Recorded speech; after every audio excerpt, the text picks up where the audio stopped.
IG. What's up, guys, gal, knowing her worth? I know that's right. Hey, like that name. Hey, how y'all doing? Parker, Ronald Parker, what's up? Y'all, my first one's in. I'm still waiting on people to come on live on YouTube as well because I'm live on YouTube and I'm live on IG tonight. And the topic tonight, well, for my review, for my TV review, is Good Girls. So if you are a fan of Good Girls, or if you watch Good Girls, or have considered watching Good Girls, we about to get into it. We about to get right into it. Hey, everybody up on the YouTube on YT. I got y'all on IG tonight. I got y'all on YouTube tonight. Everybody, please come on in.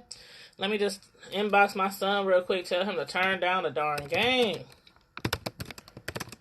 Turn down the TV. They in there screaming and yelling, you know. NBA playoffs, y'all already know. And I can hear the TV loud as I don't know what to my right. But yeah, everybody come on in. Please hit the like button. We are going to be discussing Good Girls. Now, I am a little bit behind. As a matter of fact, on Good Girls, I think it's only like, I want to say 2 episodes left in the season. So I've been a little slacking. But anyway, we're going to discuss 3 episodes tonight. I'm going to try to cram them in to make the video not so long. But again, we're about to get into it, so I hope y'all got time tonight. But anyway, make sure y'all click the like button again. Make sure y'all share the live. Instagram, IG, Twitter. I forgot to post on Twitter. Should I do it now? I don't even know if I'm logged in. Hey, God bless you too. Thank you. We all need those heavenly blessings. Everybody do.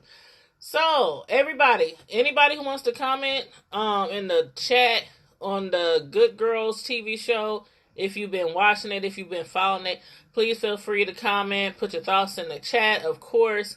I'm going to go ahead and share this on my Twitter. I don't know how I forgot about Twitter. I shared it everywhere else. Now, y'all know I'm on Twitter. I'm on IG. I'm on Facebook. So make sure if you're on IG, make sure you please follow me on YouTube as well, and on Facebook and on Twitter. They're all under the same names. Almost. Tanya Primetime TV. Let's see, Twitter. And then those of y'all who don't know already, me and my sister, we started a collaboration channel. It is called The Hood Table. Let's type in this in real quick. DA space Hood, HOOD space table, TABLE. So make sure you guys hit that. Here we go. Make sure you guys hit that channel up on YouTube. Also, that's on IG. That's on Twitter. That's on Facebook. We all over the place on Tanya's Primetime TV and The Hood Table. The Hood Table is more of a laid back, it's not quite like this channel. On this channel, I try to keep it good. I try to keep it clean. I try to keep it grown. You know what I'm saying? We can veer off a little bit on this channel, but this channel is just mainly for my reviews, and commentary. Over there on the Hood Table, you don't never know what we gonna end up talking about. But anyway, make sure y'all go subscribe to the Hood Table, IG, YouTube, Facebook, and Twitter. Thank you very kindly. What's up, Can? What's up, Candace? How you doing? Hey girl, we're going to be talking about Good Girls tonight. I'm about to jump right into this because, again, as I said, I'm a little bit behind. So I'm going to try to merge these last few episodes into one wonderful live. So for y'all who's been tuning in to Good Girls, again, let me know what you thought about the last few shows, especially this last one. As far as like season 2, we're on season 2. It was episodes 8, 9, and 10. Season 8 was called, I'm sorry, episode 8 was called Thelma and Louise. And I am doing wonderful, Candace. Thank you for asking. Did you go to Cinco de Mayo last weekend? I didn't go. I was too tired. You know I worked all weekend. Shoot, you saw me at work. I was too tired. And then I heard they was up there fighting and acting a doggone fool. Some girl got jumped by like 20 people, dudes and girls. I posted it on my Tanya's Prime Time Facebook and on the Hood Table. I posted it on both of those on Facebook. She the girl lucky she got away, but there's rugrats over here. But anyway, everywhere somebody gotta be ghetto. But hopefully she'll be alright. I really do hope the little girl will be alright. But yeah, we saw an episode 8, which was titled Thelma and Louise. They show that's where they kind of start showing a little bit of the past between Beth, Ruby, and what's her name? Beth, Ruby, and Annie. And you know, Beth and Annie are sisters. Beth is the oldest. Annie, she's it's only two of them, two siblings. And then they have Ruby. And they show kind of like, down the line of how they actually met, which I really like because we really haven't seen that. We didn't really see that in season 1. And finally, in season 2, they showed us a little bit of the past. Because I've always wondered, haven't y'all always wondered, how these ladies hooked up?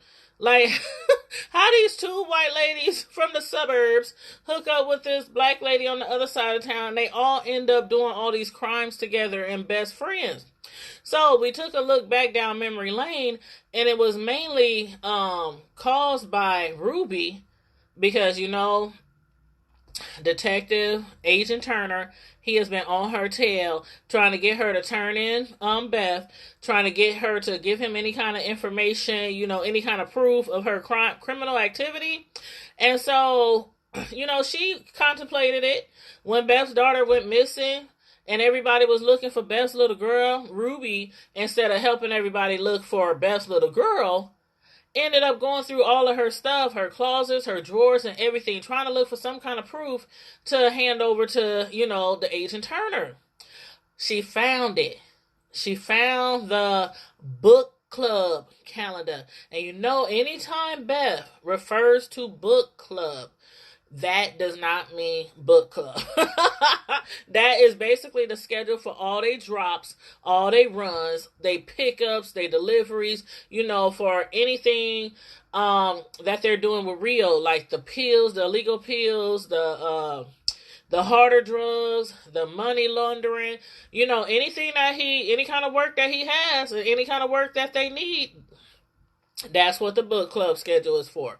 So she found the book club calendar and she took it home with her. But in that meantime, she was considering should I hand it over? Should I not hand it over? They threatened me. They threatened to take my kids. They threatened to put my husband in jail. He is a police officer. Keep in mind, her husband Stan is a police officer and he has been committing criminal activity as well. But they don't have hard proof of that yet. So she's sitting there contemplating and thinking, and I was like, is she going to turn him in? Is she going to turn him in? I mean, I can't believe she's going to turn, her bestie in. Yes, Candace, you need to check it out. It is good. It's good. And if you check it out, you can watch season 1 on, is it Netflix? I think it's Netflix. Is it Netflix? Or is it Hulu? I think it's Netflix. I think it's Netflix. But yeah, you can check out season 1, and for those of y'all who have cable or whatever, you can check out season 1 and then you can catch up, with season 2, even though it's about to end. But it is definitely truly worth the watch. I be telling y'all that every time I review this show. It is definitely worth the watch. Just picture, like I say, what's that show? What's that movie, Set It Off? With Jada and all them. And Queen Latifah. Just picture the suburban version of those ladies. A little more bougier version of those ladies, but they still criminals. And they do whatever they have to do to get their money. But yeah, you got On Demand? Yep. Check it out then. It's on demand too. But yeah, so anyway, she decided, I was glad she changed her mind. But then when she called Beth up and told her, what she did, how she stole her calendar, Beth was pissed off. And I guess she was feeling like she couldn't trust her anymore.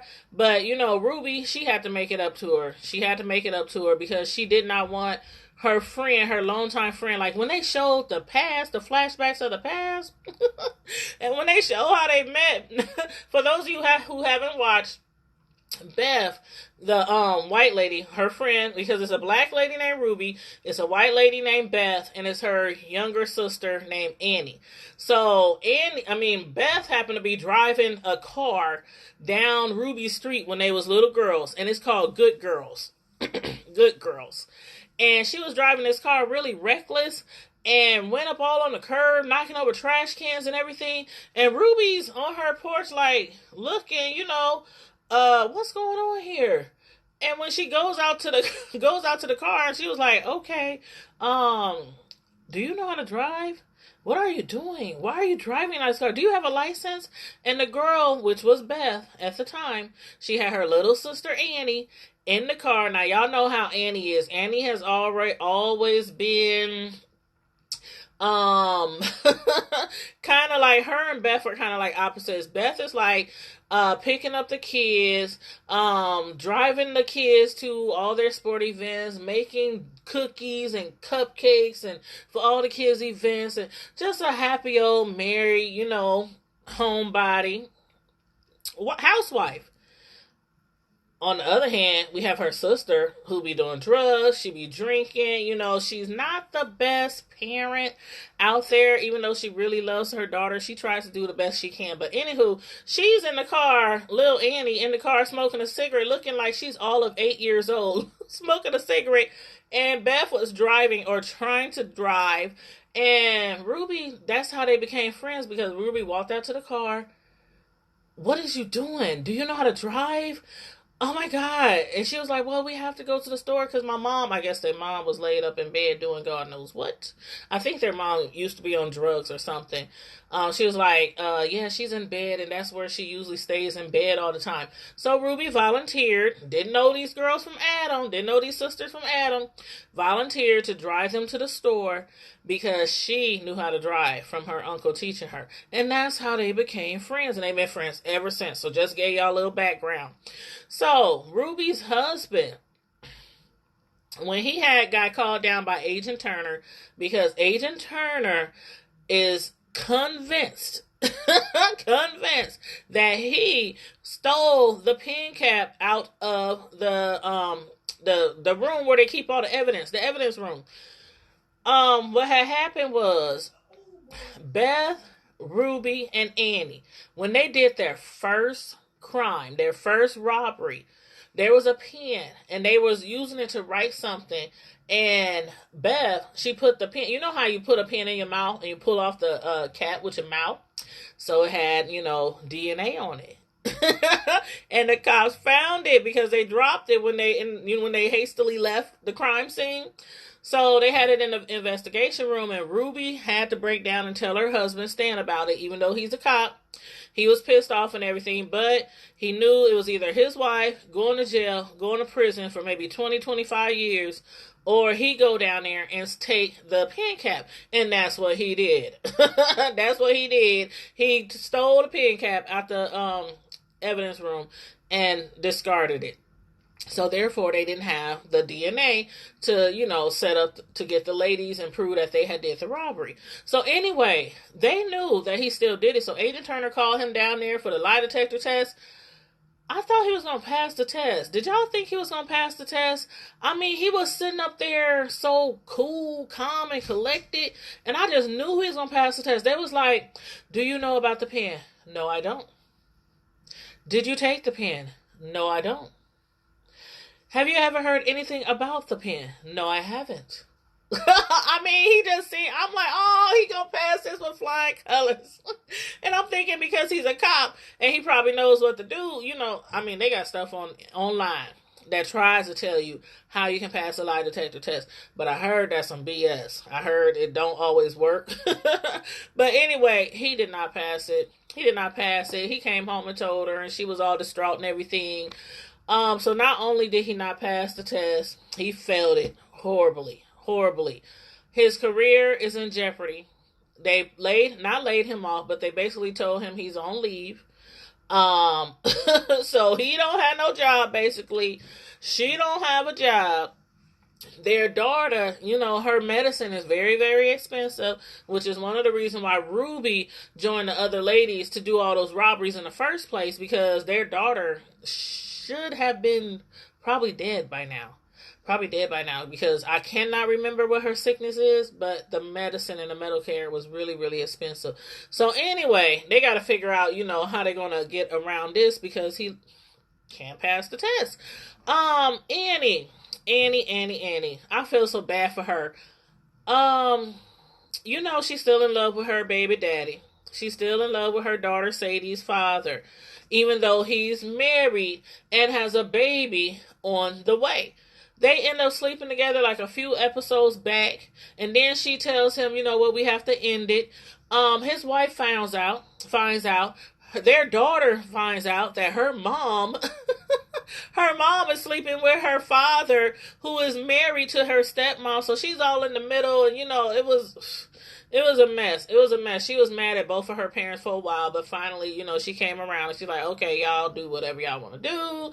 I don't want to be involved. But his wife, I was tripping because she put him out. His name is Greg, Annie's ex, now married to Nancy. His name is Greg, and she put him out, which, as she should. He cheated on her. Not only cheated on her, but cheated on her with his baby mama. So she put him out. But when she put him out, I'm thinking, okay, when she start having, the baby starts going into labor, contractions, all that, she'll call him up for the delivery, of his baby.